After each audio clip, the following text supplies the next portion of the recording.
It's 6 p.m. on a Monday here in Korea. Welcome to our newscast. I'm Daniel Che. Let's start with the headlines. President Park Geun-hye asked the new parliament to coordinate efforts with the government as they ultimately share the same vision in matters pertaining to people's livelihoods, the economy, and national security. Meanwhile, floor leaders of the main political parties are set to convene the last parliamentary session of the 19th National Assembly. Nations around the world rush to provide help in any way they can to Ecuador after a major earthquake took more than 270 lives. While in quake-hit Kumamoto, Japan, residents faced the grim reality of having to hold on longer than anticipated for the return to life to normalcy when they are mostly without water, electricity, and gas supply. South Korea's defense ministry says a drastic increase of activities at the Punggye-ri nuclear site in North Korea, the failure of the regime's latest missile launch, and the upcoming Workers' Party Congress all point to an imminent fifth nuke test. President Park Geun-hye will visit Iran next month for the first summit talks between the two countries since their diplomatic foundation in 1962. The presidential office of Cheong Wa-dae said Monday that President Park will take off for a three-day visit on May 1st to hold summit talks with their Iranian counterpart, Hassan Rouhani. In addition to expanding economic cooperation in various industries, including energy, the two sides will seek ways to enhance ties in other sectors for future growth, like health and maritime affairs. A business forum, cultural events, as well as a meeting with Korean nationals residing in Iran are all part of the president's itinerary. As the talks follow lifting of international sanctions on Iran in January this year, Seoul and Tehran are also expected to discuss North Korea's nuclear issues. President Park held a meeting with her senior secretaries this morning, the first since her party's heavy defeat in last week's general election, which resulted in the loss of a parliamentary majority. She hinted a shift of approach towards the opposition parties in pushing forward with her reform drives and more. Song Ji-sun has the full story. In regards to the results of last Wednesday's general election, President Park says she humbly accepts the people's will and that the election functioned as a reminder of what the people want. 앞으로 국민의 민의를 겸허히 받들어서 국정의 최우선 순위를 민생에 두고 사명감으로 대한민국의 경제 발전과 경제혁신 3개년 계획을 마무리하도록 하는데 혼신의 노력을 다하고자 합니다. 20대 국회가 민생과 경제에 매진하는 일하는 국회가 되기를 기대하면서 정부도 새롭게 출범하는 국회와 긴밀하게 협력해 나갈 것입니다. Citing unfavorable conditions at home and abroad for the Korean economy at the moment, Park stressed that efforts to strengthen Seoul's economic fundamentals must continue, with structural reforms and economic revitalization remaining the key, and added that job creation should be the top priority in any policy making. With North Korea thought to be preparing for a fifth nuclear test, she wrapped up by calling for full defense readiness and said there should be no division of politics or ideology when it comes to national security and inter-Korean matters. Song Ji-sun, Arirang News. The floor leaders of Korea's three main political parties met this morning for the first time since last week's election. They all agreed to convene the last parliamentary session before the current 19th Assembly ends its term next month. Park Ji-won tells us more. Speaking to the press this morning, floor leaders of the three main parties agreed to make the best out of the remaining 40-some-odd days left of the 19th Assembly. Meeting for the first time since the general election, the three parties also agreed to convene for the last one-month-long parliamentary session before the 20th Assembly begins at the end of May. The floor leader of the ruling Saenuri Party, which lost its parliamentary majority in the election, once again apologized to the public and ensured it will serve the interests of the country and the public.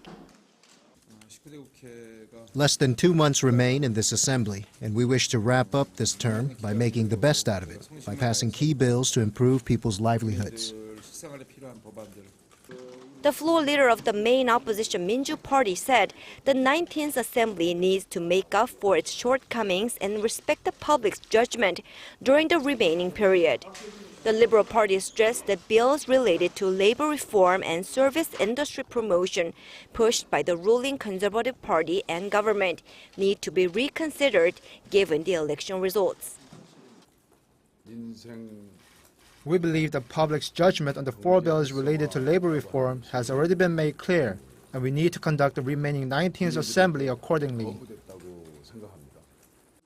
The centrist People's Party stressed that it will do its best to act as mediator between the two parties in order to produce results and prevent the 19th Assembly from being judged as the worst assembly ever. We believe that the public voted for us to assume a coordinating role. We all know that there are bills that each bloc has been pursuing, but we need to end the assembly with concessions and agreements. The 3 main political parties also agreed to hold 2 plenary meetings in this last extraordinary session in early and in mid-May to pass some key pending bills. Park Ji-won, Arirang News. Outside of Korea, the Ecuadorian government has confirmed that Saturday's 7.8 magnitude earthquake has claimed 272 lives and more than 2,000 people injured. President Rafael Correa said the death toll is only expected to rise from what has been dubbed the deadliest quake to hit the South American country in decades. The government has deployed 10,000 soldiers and more than 4,000 police officers for rescue efforts. Meanwhile, nations around the world are also providing rescue workers as well as emergency supplies. With considerable damage still widespread, states of emergency have been declared in several provinces, especially in the coastal region. Turning to another country reeling from the devastating effects of the natural disaster, citizens of Kumamoto, Japan will have to endure a longer than anticipated recuperation period after a number of earthquakes devastated the city. According to local news reports, water, electricity, gas supplies, as well as transportation and communication systems have been severely damaged or cut off by the earthquake and subsequent aftershocks. As of Monday, an estimated 35,000 households are without power, 270,000 without water, and 100,000 homes in the western part of the city have had their gas supply cut.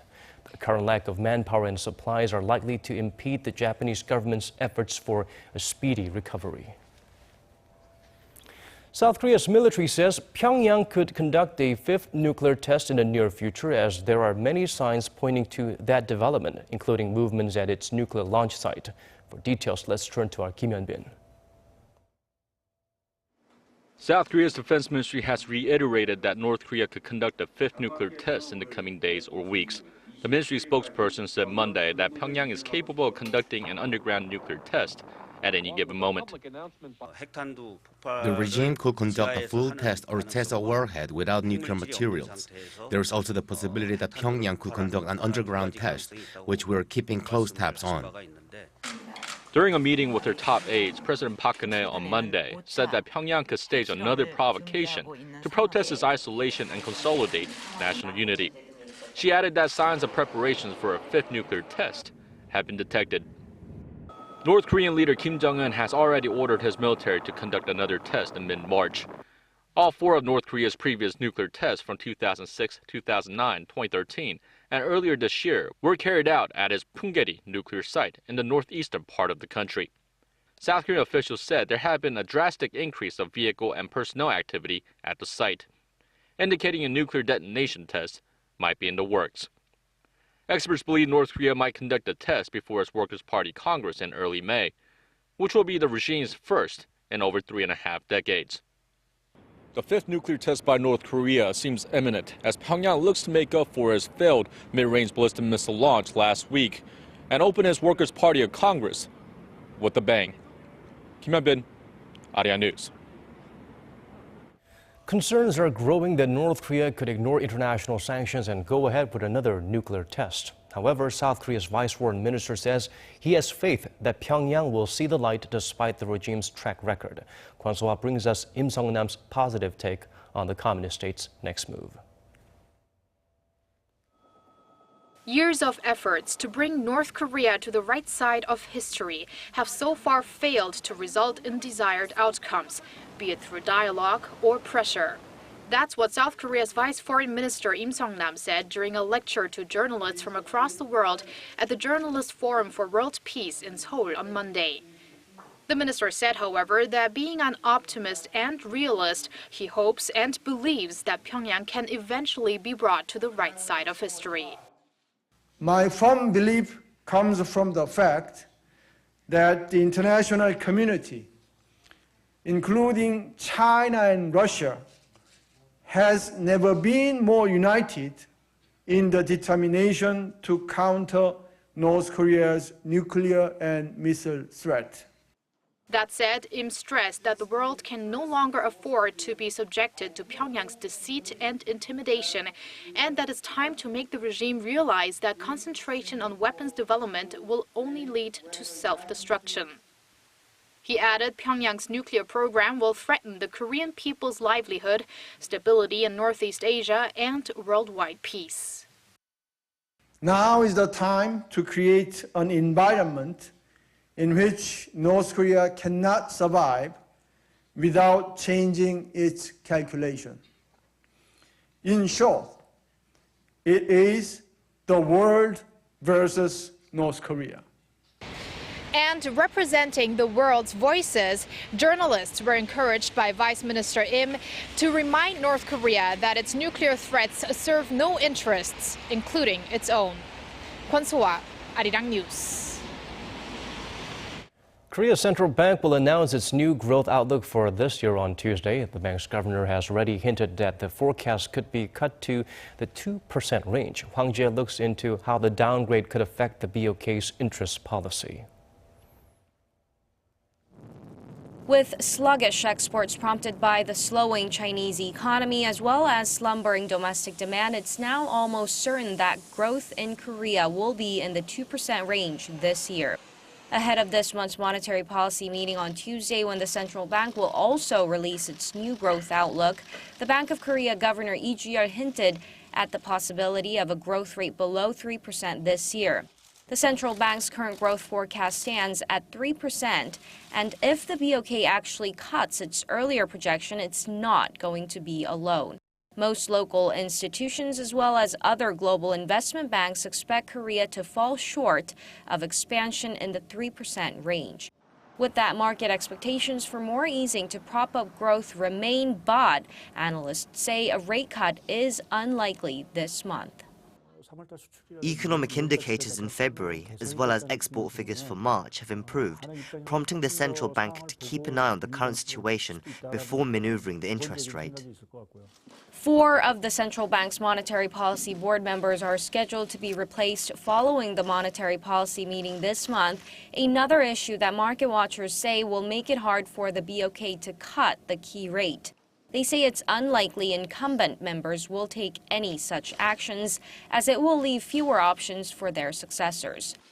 During his trip to Washington for the G20 financial leaders meeting on Friday, the top central banker also said that the BOK is carefully managing its monetary policy, as it could be dangerous to change the key rate with the country currently facing various external uncertainties. Hwang Jae, Arirang News. The UN has adopted 17 Sustainable Development Goals. Each goal has specific targets to be achieved over the next 15 years. For an increasing number of Korean companies, these pose 17 ways to grow their businesses. Oh Soo-young tells us more about these new business initiatives that Korean companies are implementing. Ending poverty, realizing gender equality, and tackling global warming. These are some of the challenges Korean companies are taking on, in line with the United Nations 17 Sustainable Development Goals, or SDGs, for the year 2030. Regardless of industry or size, companies can adopt SDG principles across the board in corporate policy, supply chains management, and even R&D. There are also infinite possibilities for innovation involving new products and services.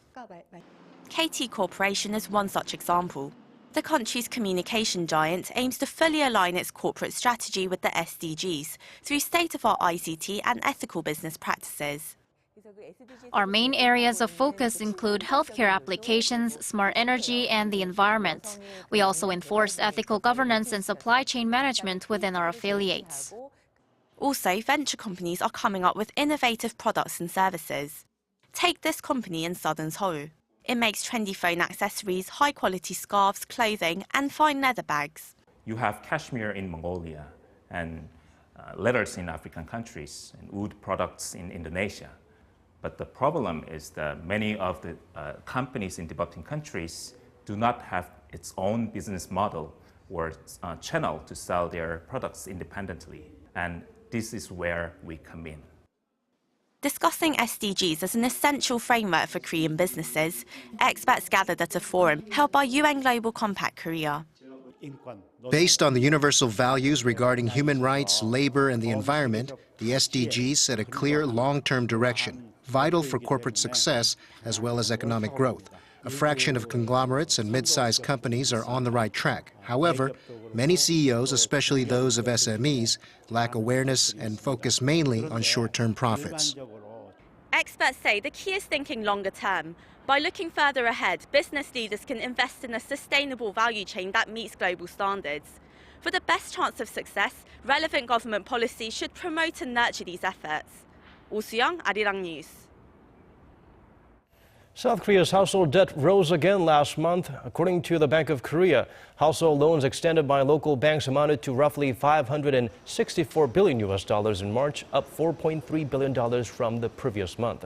The central bank attributed the rise to an uptick in mortgage loans to the spring moving season. The increase is greater than a $2.5 billion spike posted in February and also marks the highest total for the month of March since 2008, when compiling first began for the relevant data. Korea's household debt currently stands at around $1 trillion.